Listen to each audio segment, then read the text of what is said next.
Nitaanza hapa tu kwa kusema kwamba Injili ya urejesho ni muhimu sana katika mafundisho ya kanisa la Yesu Kristo la watakatifu wa siku za mwisho. Ni muhimu kabisa kwa sababu ni msingi wa kanisa letu kwamba kwanza tunamwamini Yesu Kristo kama Mwokozi na mkombozi wetu, na tunaamini kwamba wakati alipokuwa hapa duniani, na tunaona hii wazi katika Biblia, wakati alipokuwa hapa duniani aliweza kulianzisha kanisa lake, na aliwaita mitume 12 akawapa mamlaka wa kuendesha kanisa hilo. Sasa kitu ambacho utakuwa unasikia leo ni kwamba unajua, baada ya kuuawa kwa mitume wa Yesu Kristo, tunaweza tukaanza kujiuliza kwa nini makanisa mengi baada ya miaka mingi, kwa nini makanisa mengi yalianza kutokea? Ni kwa nini? Kwa hiyo sisi tunavyoamini ni kwamba kulikuwa na kipindi ambacho hayo mamlaka ya kuendesha kanisa la Yesu Kristo lilipotea. Wakristo bado walikuwepo, walikuwa wanaitangaza Injili ya Yesu Kristo, walikuwa wanaisoma Biblia na walikuwa wanamfuata Yesu Kristo. Ila yale mamlaka ya kuendesha kanisa, yale mamlaka ya kubatiza, yale mamlaka ya kufunua au kupokea ufunuo kwa ajili ya watu, yale mamlaka yalipotea kwa muda. Kwa hiyo nafikiri njia nzuri zaidi ya kueleza hii ni kusoma hili tangazo hapa. Linaitwa urejesho wa utimilifu wa Injili ya Yesu Kristo. Hatuamini kwamba Injili yote ya Yesu Kristo ikapotea, hapana. Lakini kuna mafundisho muhimu ambayo yalibadilishwa na wanadamu, na kuna mamlaka yale ya Mungu ambayo yalipotea kwa muda. Kwa hiyo hili tangazo lilitolewa miaka 6 iliyopita, mwaka 2020, na lilitolewa na nabii wa kanisa. Tuna nabii anayeishi leo, na huyu nabii ni yule aliyepita. Tumeshapata mwingine leo, lakini huyo nabii aliyeitwa Russell M. Nelson, yeye alikuwa nabii wa Mungu kabisa.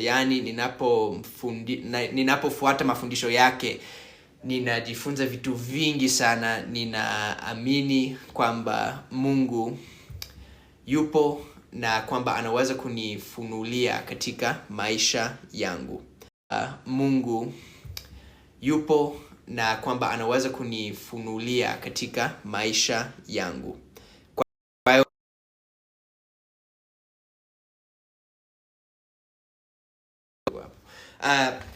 Kwa hiyo Injili ya urejesho ni muhimu sana, na tuna manabii na mitume leo ambao wamepewa yale mamlaka ambayo mitume wa Yesu Kristo walipewa siku za zamani.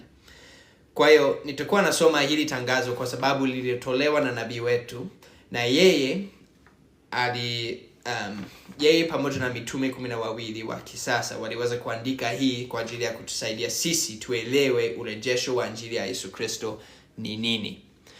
Kwa hiyo nitaanza kusoma kidogo hapa. Sawa? Na mtanisamehe, najua maswali yatakuwa mengi, ila ukiona maswali na kama sipati muda wa kukujibu, ninaomba uende kwa profile yangu, na kuna fomu ambayo ukipiga hiyo fomu utaweza kuwasiliana na wamisionari wetu. Na ukitaka kujifunza kweli, wataweza kuwasiliana nawe, wataweza kukutembelea na kukusaidia kufika kanisani ili uweze kujijulia mwenyewe ukweli. Kwa hiyo ndio nitakuwa na waelekeza kufanya, kwa sababu siwezi kujibu kila swali. Ila tutaanza kusoma, nitasoma kama sentensi moja na nitatoa mawazo nilionayo. Na kama kuna waumini wengine wa kanisa la Yesu Kristo la takatifu wa siku za mwisho ambao mnaifahamu Injili ya urejesho ni nini, naomba muandike katika chat mawazo na pia kujibu maswali ya watu ambao watakuwa wakiuliza maswali na kusikiliza. Kwa hiyo tuanze hapa. Na hili tangazo linaitwa urejesho wa utimilifu wa Injili ya Yesu Kristo, tangazo kwa ulimwengu la maadhimisho ya miaka 200. Yaani hili lilitolewa miaka 200 baada ya kanisa la Yesu Kristo kurejeshwa. Ndio maana inasema ni tangazo kwa ulimwengu la maadhimisho ya miaka 200. Kwa hiyo ndio hivyo. Tena tukumbuke ni tangazo kwa ulimwengu. Unajua nabii ananena kwa dunia yote, kwa watu wote duniani. Anapokea ufunuo na maneno na msukumo wa kiroho kutoka kwa Mungu na ananena ili watu wote wasikie. Ndio maana hili linaitwa tangazo kwa ulimwengu. Kila mtu anatakiwa kujua ukweli huu. Unajua manabii na mitume wanatufunulia ukweli. Wanatusaidia kujua ukweli ni upi. Na ninajua kuna watu wengi sana ambao wamechoka kwa sababu wamedanganywa na watu ambao wanajiita manabii. Kuna watu wengi ambao wanajiita manabii, wanataka pesa za watu nini, ila tunajua ijapokuwa kuna manabii wa uongo, pia kuna manabii wa kweli. Kwa hiyo inabidi tuchunguze, tujue manabii wa kweli ni akina nani sasa. Manabii hawa wa kweli ni akina nani? Kwa hiyo inabidi tufanye hiyo kazi ya kiroho kuweza kuwatafuta na kuwapata ili tuweze kufuata maneno yao, kwa sababu maneno yao yanatokana na Mungu, ili sisi tuweze kurudi kwa Baba yetu wa mbinguni na kujua ukweli wa Mungu. Kwa mfano kuna nabii wetu wa kanisa anaitwa Dallin H. Oaks, ukweli na kujua ukweli wa Mungu. Kwa mfano kuna nabii wetu wa kanisa anaitwa Dallin H. Oaks. Aliweza kuaga dunia kama miezi 4 iliyopita. Ila Rais Oaks aliweza kunena maneno ya nguvu sana kuhusu umuhimu wa kushika njia ya agano. Njia ya agano ni kubatizwa, kufanya ibada takatifu hekaluni, na pia ni kushika maagano ambayo tunafanya na Mungu. Unajua katika agano la kale neno agano linatumiwa sana. Kwa mfano wakati Ibrahimu alipewa agano na Mungu, na hapo Mungu aliweza kumwahidi Ibrahimu, alisema kwamba kupitia kwako na uzao wako familia zote za dunia zitabarikiwa. Kwa hiyo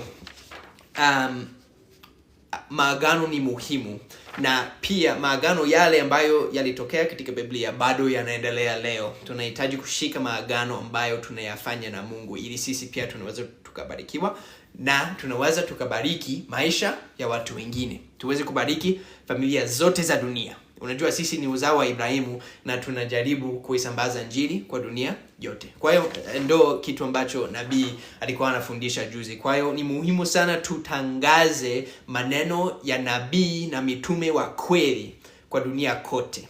Kwa sababu kuna manabii wengi wa uongo ambao wanawachosha watu, wanajaribu tu kupata pesa zao nini, na tunahitaji kufuata manabii wa kweli. Asanteni sana.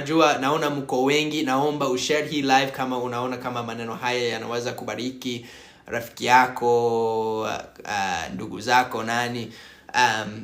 Ushiriki hii live ili watu wengine wao pia wanaweza kujumuika pamoja nasi. Na pia nitasema ukiwa na maswali yoyote, karibu kuuliza. Haitawezekana kujibu kila swali, ila pia unaweza kwenda kwa profile yangu na kupiga link ambayo nimeweka hapo, na ukipiga hiyo link utaweza kwenda kwa fomu ambayo ukijaza utaweza kukutana na wamisionari wa kanisa letu, na wataweza kukujibu maswali yako, na yani mambo ambayo yatakufundisha, yatakubariki mno. Kuna watu ambao nimekuwa nikizungumza nao ambao wao pia ni waumini wa kanisa la Yesu Kristo la watakatifu wa siku za mwisho, na wamebarikiwa sana na mafundisho ya kanisa hili, kwa sababu ni kanisa la Yesu Kristo ambalo limerejeshwa tena katika siku hizi za mwisho, ambalo linaongozwa na nabii wa kweli. Kwa hiyo tuendelee. Najua nina mawazo mengi. Sawa. Kwa hiyo hili liliandikwa na urais wa kwanza na baraza la mitume 12 wa kanisa la Yesu Kristo la watakatifu wa siku za mwisho. Kwa hiyo wao wote waliweza kuliandika hili tangazo pamoja ili tujue ukweli kuhusu urejesho wa injili ya Yesu Kristo. Sawa. Tuanze. Sentensi ya kwanza inasoma hivi: kwa dhati tunatangaza kwamba Mungu anawapenda watoto wake katika kila taifa la ulimwengu. Mungu anawapenda watoto wake wote. Na anataka sisi turudi kwake. Hataki tupate mateso ya milele, hataki tuende jehanamu. Ameweza kutuongoza na kutupatia njia ili sisi tuweze kurudi kwake. Yeye ni baba yetu. Na amefanya mpango kwa sisi kuweza kurudi kwake. Na huo mpango, kiini cha huo mpango ni Yesu Kristo. Tutaendelea kusoma hapa. Mungu Baba ametupatia uzazi mtakatifu, maisha yasiyolinganishika, na dhabihu ya upatanisho isiyo na mwisho iliyofanywa na mwanaye mpendwa Yesu Kristo. Kwa hiyo Mungu alimtuma Yesu Kristo kwa ajili ya kutuokoa. Akafanya upatanisho ili atupatanishe na Mungu, ili tuweze kuishi pamoja naye tena. Kwa hiyo tunaamini hivyo kabisa, Mungu aliweza kumtuma Yesu Kristo kwa ajili ya kufanya hivyo. Kwa uwezo wa Baba, Yesu alifufuka tena na kupata ushindi dhidi ya kifo. Yeye ni Mwokozi wetu, mfano wetu na mkombozi wetu. Kwa sababu ya Mungu, Yesu Kristo aliweza kufufuka tena. Aliweza kuishi tena baada ya kusulubiwa, kwa sababu Mungu ana nguvu zote. Na hivyo pia Yesu alipata ushindi dhidi ya kifo. Na sisi pia tutapata ushindi dhidi ya kifo cha kimwili. Sisi sote tutaweza kufufuka. Ila kazi ambayo inahitajika kufanya ni ile kazi ya kiroho, ili tuokolewe katika ufalme wa Mungu, ambayo labda nitazungumza baadaye kidogo. Sawa, tuendelee. Miaka 200 iliyopita, kwanza niseme hivi tu. Kanisa la Yesu Kristo la watakatifu wa siku za mwisho, kiini chake ni Yesu Kristo kabisa. Ni Mungu Baba na Yesu Kristo. Kwa sababu Mungu amefanya mpango kwa ajili yetu, na Yesu Kristo yuko katikati ya mpango huo ili kutuwezesha sisi kupitia maisha haya, halafu baada ya kufa kufufuka, halafu kuweza kuishi pamoja na Mungu katika ufalme wake. Kwa hiyo kila kitu katika Injili ya Yesu Kristo yuko katikati. Na tunahitaji kumkumbuka na kuzingatia yeye. Na pia nitasema, unajua Biblia inatufundisha kwamba Mungu yuko sawa jana, leo na milele. Kwa hiyo mimi ninaamini kabisa kwamba Mungu anaendelea kutufunulia. Kwa sababu anatupenda, anataka sisi tuweze kufunuliwa na kujifunza zaidi kuhusu ufalme wake. Kwa hiyo ndio maana tuliweza kupata Injili ya urejesho. Sawa, tusome. Miaka 200 iliyopita, katika asubuhi nzuri ya majira ya kuchipua mnamo mwaka 1820, kijana Joseph Smith, akitafuta kujua kanisa lipi ajiunge nalo, alikwenda msituni kuomba karibu na nyumba yake huko kaskazini ya New York, Marekani. Alikuwa na maswali kuhusu wokovu wa nafsi yake, na aliamini kwamba Mungu angemuongoza. Kwa hiyo Nabii Joseph Smith kwa wakati huo alikuwa bado si nabii, lakini alipokuwa kijana tu alikuwa na maswali mengi. Alitaka kujua, yani kanisa gani ni la kweli? Mbona baba yangu anasali kanisa moja, mama yangu anasali kanisa lingine? Na makanisa hayo hayaendani kimafundisho. Kuna mafundisho ya muhimu ambayo hayaendani. Kwa mfano, ubatizo. Kuna makanisa ambayo yanabatiza kwa maji mengi, kuna makanisa ambayo yanabatiza kwa maji machache. Na sio tu kwa sababu ya maji, lakini pia wale wanaongoza kanisa walipokea mamlaka yao kutoka kwa wapi sasa? Ndo swali lingine ambalo ni muhimu sana, na Injili swali hilo litapata kujibiwa baadaye kidogo. Ila ndo hivyo. Sawa. Kwa hiyo alitaka kujua ukweli. Na alikuwa anasoma katika Biblia, Yakobo sura ya 1 mstari wa 5. Na alivyosoma, aliweza kusoma hivi: kama mtu wa kwenu akipungukiwa na hekima, aombe dua kwa Mungu, awapaye wote kwa ukarimu, wala hakemei, naye atapewa. Kwa hiyo Joseph alivyosoma maneno haya, alisema kwamba yalimwingia kwa nguvu mkubwa sana, na alihisi mimi ninapungukiwa na hekima, kwa hiyo inabidi nimwombe Mungu. Kwa hiyo kama ilivyosema, alikwenda msituni kuomba karibu na nyumba yake huko kaskazini ya New York, Marekani. Alikuwa na maswali kuhusu wokovu wa nafsi yake na aliamini kwamba Mungu angemuongoza. Kwa hiyo Joseph alitaka kujua ukweli. Alitaka kujua ukweli kabisa. Sawa. Na tuendelee. Kwa unyenyekevu tunatamka kwamba katika kujibu sala yake, Mungu Baba na mwanaye Yesu Kristo walimtokea Joseph na kuzindua kufanywa upya kwa vitu vyote kama ilivyotabiriwa katika Biblia. Kwa hiyo kwanza, hii picha ambayo nimeweka hapa ni kama mchoro wa tukio hilo. Wakati Joseph Smith alikuwa akiomba, huyu ni Joseph, alikuwa akiomba, alitaka kujua kanisa gani ni kanisa la kweli. Halafu Mungu Baba na mwanaye Yesu Kristo waliweza kumtokea. Na Joseph aliweza kumwona Yesu akiwa anasimama mkono wa kuume kwa Mungu, kama vile wakati Stefano alipopigwa mawe katika Matendo ya Mitume sura ya 7, na aliangalia mbinguni akaona Mungu na akaona Yesu Kristo mkono wa kuume. Kwa hiyo hili ni ono kabisa ambalo Joseph aliweza kulipata. Na labda hujawahi kusikia hii. Na pia ninajua kuna watu wengi sana ambao wanasema, mimi nimepata maono, mimi ni nabii wa kweli. Lakini tunavyoendelea nafikiri kuna vitu ambavyo ukivisoma na ukivielewa utaona huyu Joseph alikuwa anasema kweli. Na yani alikuwa nabii wa kweli kabisa. Kwa hiyo nafikiri utaona hivyo.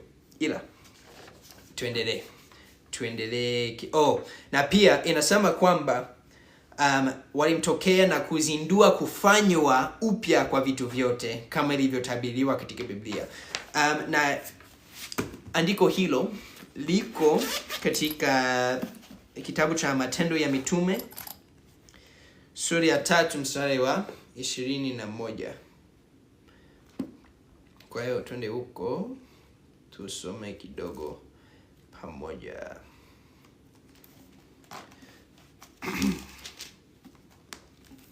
Sawa. Na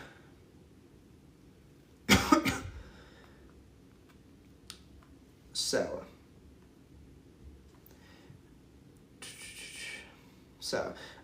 Nitaanzia na mstari wa 17 nafikiri.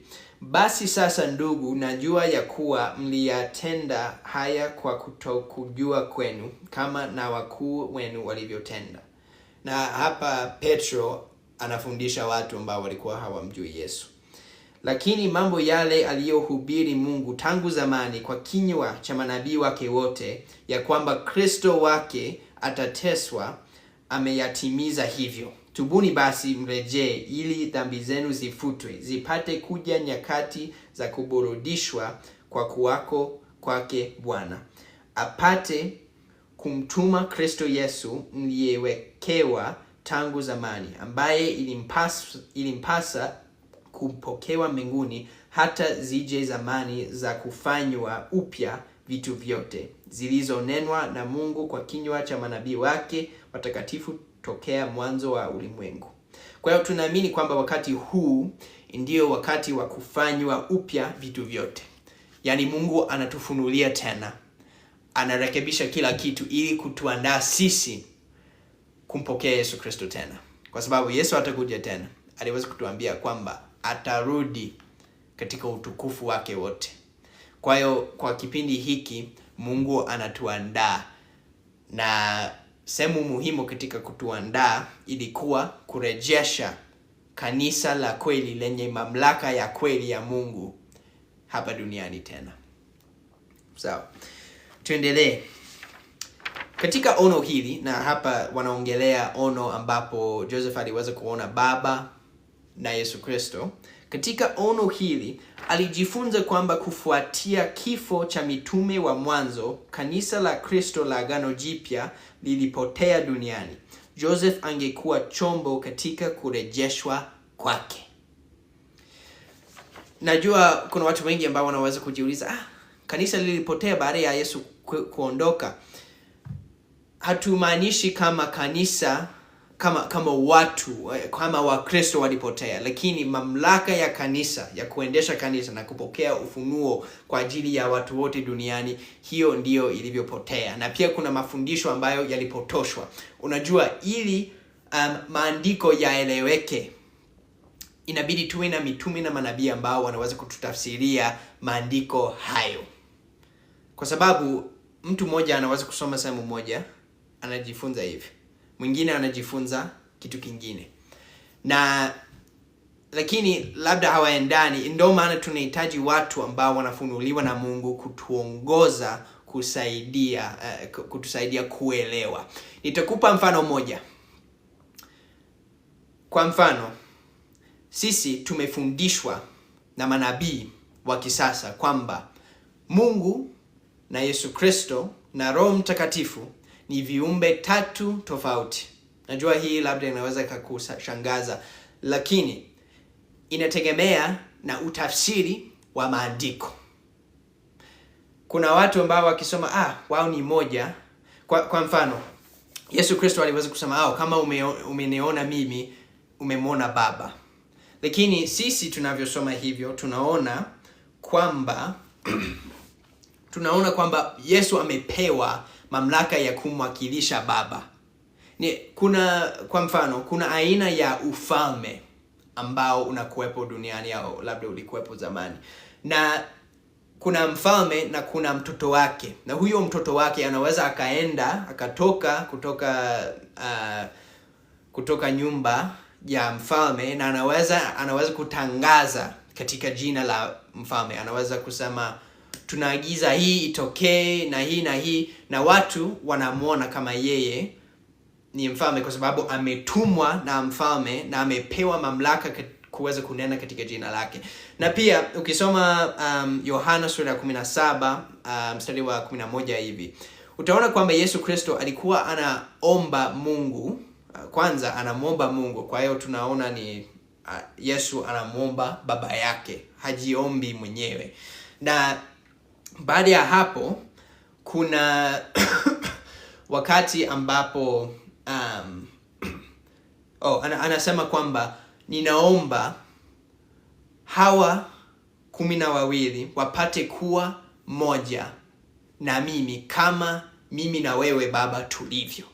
Kwa hiyo nafikiri Yesu hakumaanisha kwamba wale mitume 12 wawe mtu mmoja na Yesu, lakini wawe na umoja, wawe pamoja kama Mungu na Yesu Kristo walivyo. Ninaweza kuongelea hiyo zaidi siku nyingine. Nafikiri kutakuwa comments nyingi sana kuhusu swala hili. Lakini pia Joseph Smith mwenyewe nabii aliweza kuona Mungu na Yesu Kristo wakiwa wanasimama pamoja. Hata Stefano katika Biblia aliweza kuwaona wakiwa pamoja viumbe vitatu, viumbe wawili tofauti. Kwa hiyo huo ni mfano mmoja tu. Watu wanatafsiri maandiko kwa njia mbalimbali. Ndio maana tunahitaji mitume na manabii ambao wanaweza kutuongoza na kutusaidia. Kwa hiyo katika ono hili Yesu Kristo na Mungu waliweza kumfundisha Joseph Smith kwamba kanisa lile la Agano Jipya ambalo Yesu Kristo alikuwa amelianzisha lilikuwa limepotea duniani, na Joseph angekuwa chombo katika kurejeshwa kwake. Sawa. Kwa hiyo tunaendelea. Tunathibitisha kwamba chini ya maelekezo ya Baba na Mwana, wajumbe wa mbinguni walikuja kumwelekeza Joseph na kuanzisha tena kanisa la Yesu Kristo. Hili kweli ni muhimu sana tulijue. Tunatakiwa kuwa na imani moja na ubatizo moja. Na Mungu ametuma manabii kwetu sisi tena kutuongoza. Na Joseph aliweza kuanzisha tena kanisa la Yesu Kristo pamoja na kweli zake zote za Yesu Kristo ili sisi tuweze kuwa na ukweli na tuweze kurudi kwa Baba yetu wa mbinguni na kuelewa mpango wa Baba yetu wa mbinguni ni nini kwetu sisi. Sawa. Na kwa wakati huu, kama kuna mtu yeyote hapa ambaye ana maswali, kama nilivyokuwa nasema siwezi kujibu maswali yote, ila ninafikiri kwamba kitu ambacho kinaweza kukusaidia ni kuenda kwa profile yangu na ufuatilie link ambayo nimeweka hapo. Kwa sababu ukifanya hivyo utaweza kujaza fomu ambayo itakuwezesha kuwasiliana na wamisionari wetu.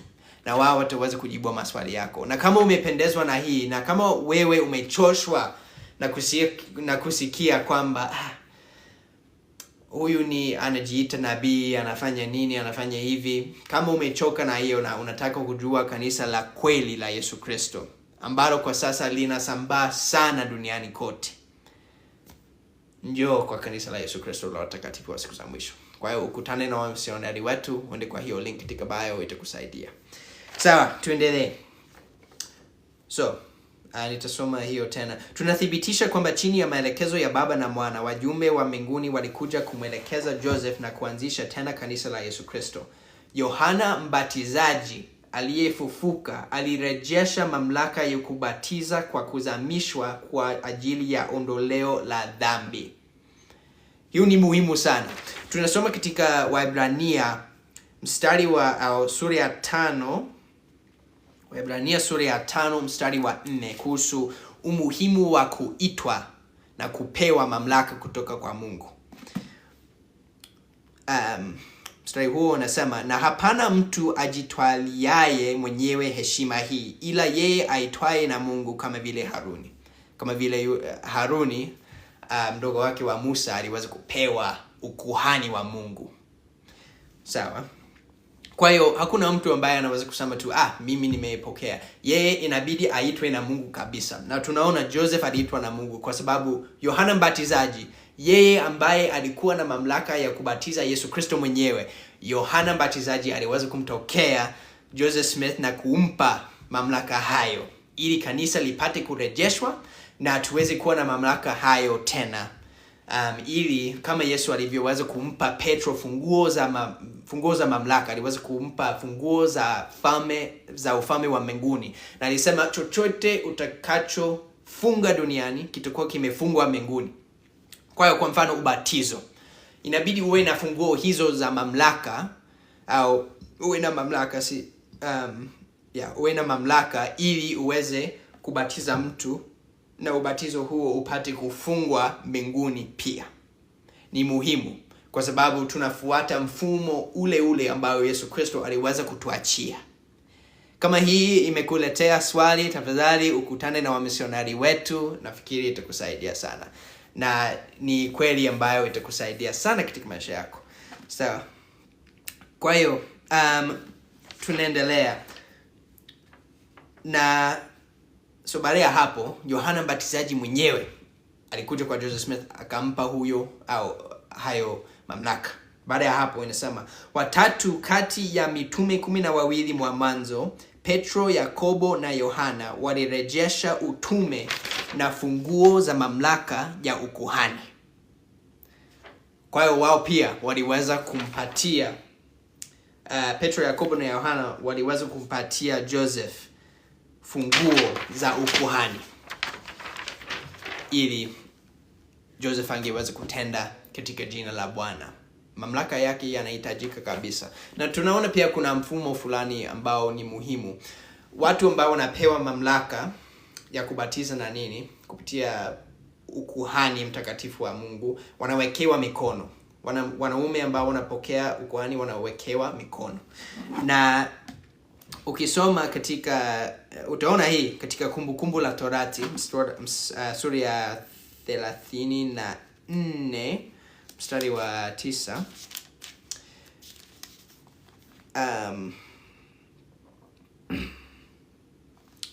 Tuone. Okay. Tuanzie mstari wa 7 mpaka mstari wa 9 hapa. Musa alikuwa mtu wa miaka 120 alipokufa. Jicho lake halikupofuka wala nguvu za mwili wake hazikupunguka. Wana wa Israeli wakamwombolezea Musa katika uwanda wa Moabu siku 30. Basi siku za maombolezo ya matanga ya Musa zikaisha. Na Yoshua mwana wa Nuni alikuwa amejaa roho ya hekima, maana Musa alikuwa amemwekea mikono yake juu yake. Wana wa Israeli wakamsikiliza, wakamfanya kama Bwana alivyomwamuru Musa. Kwa hiyo Musa ndo alikuwa na mamlaka kutoka kwa Mungu kuweza kuwa nabii. Sawa? Na Musa alimwekea Yoshua mikono ili kumpa mamlaka hayo. Ndipo wana wa Israeli walipoanza kumsikiliza na kumfuata Yoshua. Ni mfumo muhimu sana ambao umepitishwa kizazi hadi kizazi ili tuweze kujua ni nani ambaye anaongoza kanisa la Yesu Kristo. Kwa hiyo ni muhimu sana. Na unajua Petro alikuwa ni kama mwongozi wa kanisa baada ya Yesu Kristo kuondoka au kupaa mbinguni. Kwa hiyo Petro ndo alikuwa na mamlaka, lakini yeye akauawa, mitume wengine wakauawa. Kwa hiyo miaka hiyo mingi baadaye wakarudi kwa ajili ya kurejesha mamlaka hayo kwa nabii Joseph Smith. Ni kitu cha ajabu sana, ni kitu cha muhimu pia. Sawa, tuendelee, tuchape kazi na nina kama dakika 15 hivi mpaka nitakapoondoka. Ila wengine pia walikuja, ikiwa ni pamoja na Elia aliyerejesha mamlaka ya kuunganisha familia pamoja milele katika uhusiano usio na mwisho ambao unavuka mipaka ya kifo. Kweli hii ni muhimu sana. Tukisoma mwisho wa Agano la Kale kabisa, katika kitabu cha Malaki, tunajifunza kwamba Elia angetumwa tena. Tusome hivi.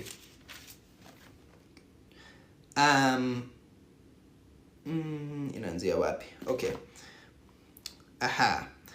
Mstari wa 5. Malaki 4 mstari wa 5. Angalieni, nitawapelekea Elia nabii kabla haijaja siku ile ya Bwana iliyokuu na kuogofya.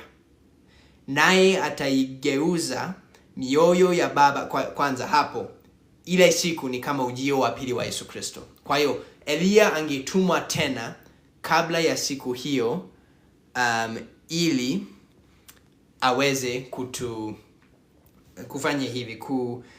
Inasema naye ataigeuza mioyo ya baba iwaelekee watoto wao, na mioyo ya watoto iwaelekee baba zao, ili nisije nikaipiga dunia kwa laana. Kwa hiyo tena tunajua kwamba kuna yale mamlaka ya kuunganisha au kufunga duniani ili vitu vipate kufungwa mbinguni. Kwa hiyo hiyo ni muhimu sana, na Elia aliweza kuleta mamlaka hayo kwa ajili ya Joseph Smith ili angeweza kuunganisha familia milele. Ndio inavyosema, ili sisi tuweze kuishi mbinguni kama familia ya milele. Kuna mamlaka ambayo yanatuweka pamoja. Ndio maana inasema kwamba Elia atakuja kuigeuza nyoyo ya baba kwa watoto na kwa watoto kwa baba na babu zao. Kwa hiyo tunafanya hivyo ili tuunganishwe pamoja sote kwa nguvu na mamlaka ya Mungu. Ninaweza kuongea zaidi juu ya hiyo siku nyingine pia nafikiri. Okay, kuna rafiki yangu hapa ambaye anataka kujumuika. Anaitwa Gavin. Tuone anataka kusema. Gavin, karibu. Jambo sana, unisikia? Nakusikia, ndio. Nimefurahi sana. Umesoma Biblia? Ndio? Umesoma kutoka Biblia kuhusu mamlaka ya Mungu? Amina, ndio. Ni ukweli sana. Tunajua Mungu anatupenda sana na ametupa mamlaka yake kufanya kazi yake hapa duniani. Ni muhimu sana kujua. Ndio. Ni kweli. Nimefurahi kusikia Mungu ya siku leo. Amina, asante. Ni kweli kabisa. Umefanya kazi kizuri. Asante, ninajitahidi. Sawa, nimeshukuru. Nafikiri nitaendelea tu kusoma hili. Ninasoma tangazo la urejesho na kulieleza kidogo. Kwa hiyo poa sana. Ndio.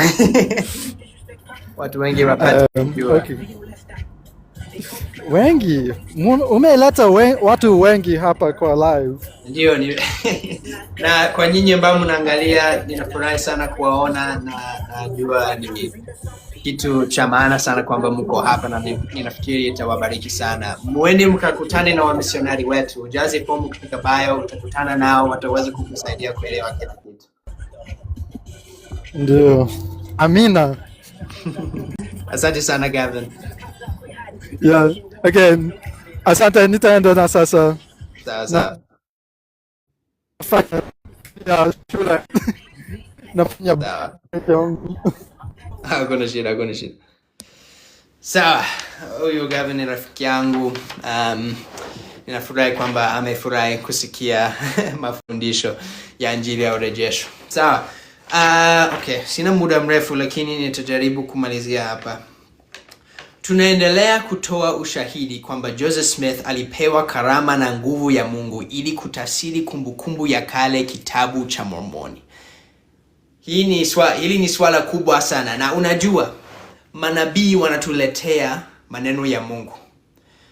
Na manabii wanatusaidia kuwa na maandiko ili tuweze kupokea neno lake. Na Amosi sura ya 3 mstari wa 7 inatufundisha kwamba hakika Bwana hatafanya neno lolote bila kuwajulisha watumishi wake manabii siri yake. Kwa hiyo naye Joseph Smith alifunuliwa. Na kitabu cha Mormoni ni ushuhuda mwingine wa Yesu Kristo ambacho kiliandikwa zamani na manabii ambao waliishi mabara ya Marekani ya kale. Kitabu cha Mormoni kina umuhimu mkubwa sana katika siku yetu kwa sababu kiliandikwa kwa ajili ya kutusaidia sisi tuwe tayari kwa ujio wa pili wa Yesu Kristo. Kuna nabii moja ambaye alikuwa anaandika kidogo katika kitabu cha Mormoni. Ni Mormoni mwenyewe, na nitaeleza kidogo. Mormoni alikuwa nabii mwenye kukusanya rekodi nyingi, na yani vitabu vingi vya manabii wengine. Kama vile Biblia ilivyo, kuna manabii wengi walioandika vitabu vyao, halafu vitabu vyote vikaunganishwa pamoja kwa kitabu kimoja. Ilikuwa vivyo hivyo kwa kitabu cha Mormoni, ili tupate kuwa na ushuhuda mwingine wa Bwana Yesu Kristo, tujue kabisa kwamba yeye ni Mwokozi wetu na tena ni mwana wa Mungu, na mambo hayo yote yanayoendana na Injili ya Yesu Kristo. Lakini Mormoni mwenyewe alikuwa akiandika kidogo, na aliweza kusema kwamba hapa anaongea kuhusu ujio wa kitabu cha Mormoni baadaye, kwa sababu alijua kwamba kingefunuliwa kwetu baadaye ili tupate kumjua Yesu Kristo zaidi. Kwa hiyo Mormoni 7 mstari wa 7 inasema, na ameleta kutimizwa ukombozi wa ulimwengu. Kwa hiyo samani si mstari huo. Tuanzie na mstari wa 8. Kwa hivyo tubuni na mbatizwe katika jina la Yesu na mkubali Injili ya Kristo ambayo itawekwa mbele yenu, sio tu kwa maandishi haya ya kitabu cha Mormoni, lakini pia kwa maandishi ambayo yatawajia Wayunani kutoka kwa Wayahudi, ambayo ni Biblia, sawa, iliyotokana na Wayahudi. Maandishi ambayo yatatoka kwa Wayunani hadi kwenu. Kwa hiyo maandishi haya yote pamoja yanamshuhudia Yesu Kristo na yanasaidiana, yani yako pamoja. Kwani tazama, haya yameandikwa kwa kusudi kwamba mngeamini hayo. Kwa kuna wengine ambao hawaamini Biblia, lakini ukisoma kitabu cha Mormoni utaona kwamba Biblia ni kweli kabisa, 100%. Asilimia 100. Si asilimia 100. Samahani. Asilimia 100. Biblia ni ya kweli kabisa. Sawa? Na kitabu cha Mormoni kitawathibitishia wale ambao wana mashaka na Biblia. Wanasema, sijui kama ninaamini kitabu hicho. Lakini kuna kitabu hiki kingine ambacho kimeletwa kwetu na manabii wa upande mwingine wa dunia kabisa kwa wakati huo huo ambao Yesu Kristo alikuwa akitembea duniani. Wao pia walikuwa wanafunuliwa, na baada ya Yesu Kristo kupaa mbinguni aliweza kuenda na kuwatembelea na kuwaonyesha kwamba yeye ndiye Mwokozi na mkombozi wao. Ni kitu kikubwa sana. Ukitaka kusoma kitabu cha Mormoni, ninakuahidi kwamba hautajuta. Yani kitu kubariki sana kwa ajili ya maisha yako. Na ukitaka kukipata, uende kwa profile yangu, ujaze fomu ambayo nimeweka katika bio, na utaweza kukutana na wamisionari wetu ambao wataweza kukusaidia. Kwa hiyo ndio hivyo. Sawa. Nimefurahi leo. Nimefurahi kuweza kushuhudia mambo haya ambayo yanatokana na nabii Joseph Smith, pia kutoka kwa manabii na mitume wa kisasa ambao wameweza kutuandikia tangazo hili. Sawa. Kwa hiyo nasema haya yameandikwa kwa kusudi kwamba mngeamini hayo, na mkiyaamini hayo mtaamini haya pia, na ikiwa mtaamini haya mtajua kuhusu babu zenu na pia kazi za ajabu ambazo zimesababishwa na uwezo wa Mungu miongoni mwao. Ni maandishi mazuri sana yenye muhimu kubwa sana. Kwa hiyo njia ya kujua kama Joseph Smith alikuwa nabii wa kweli na kama kanisa la kweli la Yesu Kristo lilirejeshwa kupitia kwake ni kusoma na kuomba Mungu kujua kama kitabu cha Mormoni ni cha kweli. Ukisome, utekeleze mafundisho yake, yani utamkaribia Yesu Kristo sana. Na ukifanya hivyo, umombe Mungu ujue kama hili ni neno lake kama vile Biblia. Mungu hajaacha kunena. Mungu anatupenda, anaendelea kutufunulia kupitia kwa manabii wake. Ndiyo maana aliweza kumuita Joseph Smith kufanya hivyo. Kwa hiyo kitabu cha Mormoni kiliandikwa kwenye bamba za dhahabu na kilizikwa ardhini kwa miaka mingi sana ili ije mbele kwa wakati huu, ili tuwe nacho na tuwe na mwongozo zaidi kutoka kwa Baba yetu wa mbinguni. Kwa hiyo ni muhimu sana, ni muhimu sana. Na Joseph Smith alipewa uwezo wa kutafsiri kitabu cha Mormoni. Ilikuwa imeandikwa katika lugha ambayo alikuwa haijui kabisa, lakini aliweza kupokea bamba zile za dhahabu na aliweza kuitafsiri kwa uwezo wa Mungu katika, nafikiri, siku 60.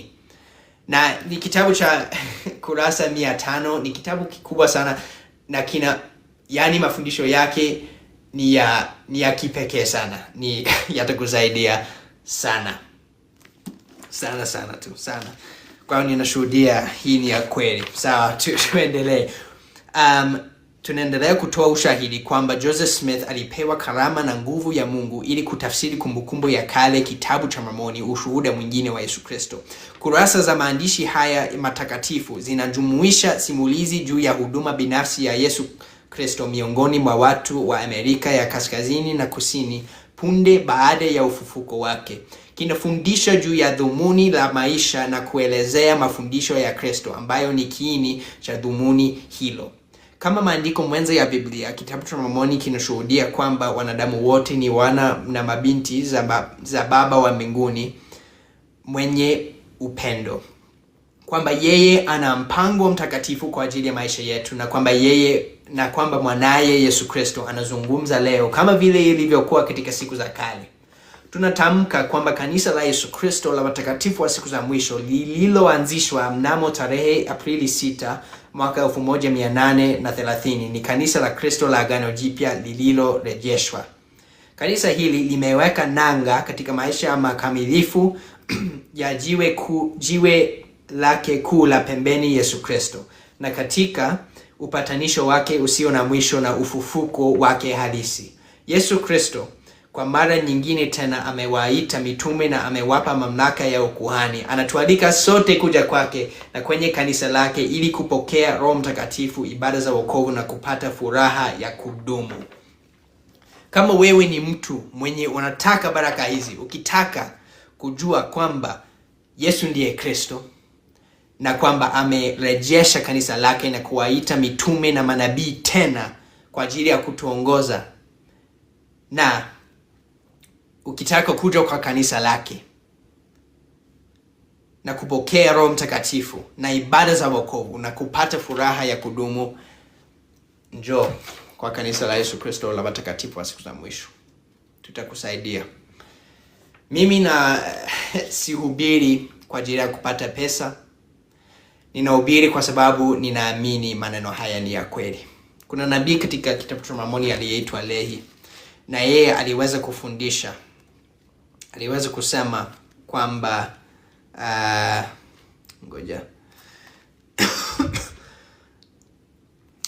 alisema, kwa hivyo ni muhimu sana kuwajulisha wakazi wa dunia kuhusu vitu hivi, ili wajue hakuna binadamu anayeweza kuishi karibu na Mungu bila fadhila na rehema na neema za Masia mtakatifu, ambaye anatoa maisha yake mwilini na kuyachukua tena kwa uwezo wa Roho, ili alete ufufuo wa wafu akiwa wa kwanza kufufuka. Kwa hivyo yeye ni malimbuko kwa Mungu, kwani atawaombea watoto wa watu wote, na wale watakaomwamini wataokolewa. Ni muhimu sana kuwajulisha wakazi wa dunia juu ya vitu hivi. Ni muhimu sana.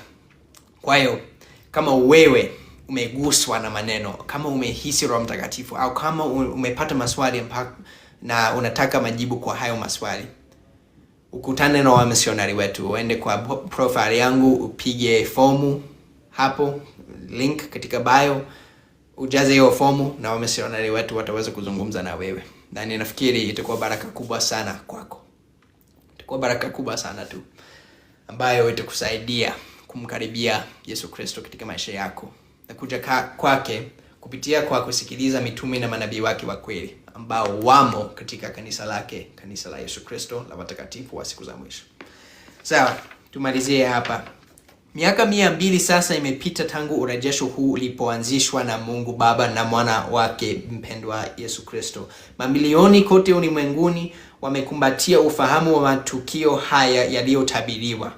Kwa furaha tunatamka kwamba urejesho ulioahidiwa unasonga mbele kupitia ufunuo unaoendelea. Dunia kamwe haitabaki kama ilivyo, kwani Mungu atavijumlisha vitu vyote katika Kristo. Na hiyo ni Waefeso sura ya 1 mstari wa 10. Mungu atavijumlisha vitu vyote katika Kristo. Kwa unyenyekevu na shukrani, sisi kama mitume wake na tunawaalika wote mjue kama tunavyojua kwamba mbingu ziko wazi. Tunathibitisha kwamba Mungu anafanya yajulikane mapenzi yake kwa wana na mabinti zake wapendwa. Tunashuhudia kwamba wale wote ambao kwa sala wanajifunza ujumbe wa urejesho na kutenda kwa imani watabarikiwa kupata ushahidi wa wenyewe wa utakatifu wake na wa lengo lake la kuandaa ulimwengu kwa ujio wa pili ulioahidiwa wa Bwana wetu na Mwokozi Yesu Kristo. Kuna sababu Mungu ana makusudi na wewe, na hauko hapa kwenye hii live kwa makosa. Au kama unaangalia hii video baadaye kwa YouTube, hauko hapa kwa makosa. Mungu aliweza kukuongoza hapa kwa ajili ya kusikia tangazo hili ambalo lilitolewa na nabii na mitume wake walio hai, ili wewe uweze kupata kujiunga katika kanisa la Yesu Kristo la kweli, na kuongozwa na manabii wa kweli, na kujifunza mpango wa wokovu, mpango wa Mungu kwa ajili yako, na kumkaribia Yesu Kristo kupitia kwa maandishi matakatifu kama vile kitabu cha Mormoni na Biblia. Vitu hivi vyote ni kwa sababu Mungu anakupenda na anataka urudi kwake na upate kutakaswa kupitia kwa Yesu Kristo. Mimi ninashuhudia kwamba Mungu ni Baba yetu wa mbinguni. Anataka sisi tuwe kama yeye. Tuje hapa tupate uzoefu ili tuweze kujifunza njia zake. Amemtuma Yesu Kristo kwa ajili ya kutufia na kututakasa na kutuwezesha katika changamoto zetu. Amemtuma ili tuweze kufufuka tena, ili tuweze kuishi pamoja na familia zetu milele. Amefanya vitu hivi vyote kwa ajili yetu. Watu wengi wanajiuliza, kwa nini tuko hapa duniani? Hii ni nini sasa? Sikukubali kuja hapa. Lakini kanisa la Yesu Kristo la watakatifu wa siku za mwisho ina injili iliyokamilika. Yaani hakuna kitu kinachokosekana. Mambo yote ambayo Mungu ametufunulia ameweza kujumuisha. Mambo yote ambayo ni muhimu kwa ajili ya wokovu wetu, Mungu ameweza kuyajumuisha katika kanisa lake. Kwa hiyo nimefurahi sana sana tena sana kuweza kushiriki maneno haya pamoja nanyi, na ninashiriki haya yote nikiwa na uhakika kama maneno haya ni ya kweli, katika jina la Yesu Kristo. Amina. Asanteni sana. Ukipata hili tangazo hata ninaweza nikalipost muweze kusoma maneno yake, na siku zijazo nitafanya hivyo. Sijui kama nitapata muda leo, lakini nitaweza kupost hili ili muweze kulisoma vizuri na labda kupata majibu kwa maswali yako. Ila baadaye nitaweza kupost hii video kwa YouTube. Uende kwa Mtumishi Coleman uipate ili uweze kusikiliza video yote, na naona kuna watu wengi ambao hawakuweza kubaki kwa hii saa nzima ambayo nimekuwa nikihubiri. Ila utazame video, ujifunze hii, uende kukutana na wamisionari. Unaweza kuwakuta popote mulipo, ujaze fomu katika bio yangu, itakusaidia. Na ninajua haya yote ni ya kweli. Najua comments zimekuwa nyingi sana, ila nimeona ni muhimu zaidi nieleze vitu hivi vyote kwanza, na siku nyingine ninaweza kujibu maswali zaidi. Lakini asanteni sana. Mungu awalinde, awabariki, muweze kuendelea kupata baraka zake katika maisha yako. Asanteni sana.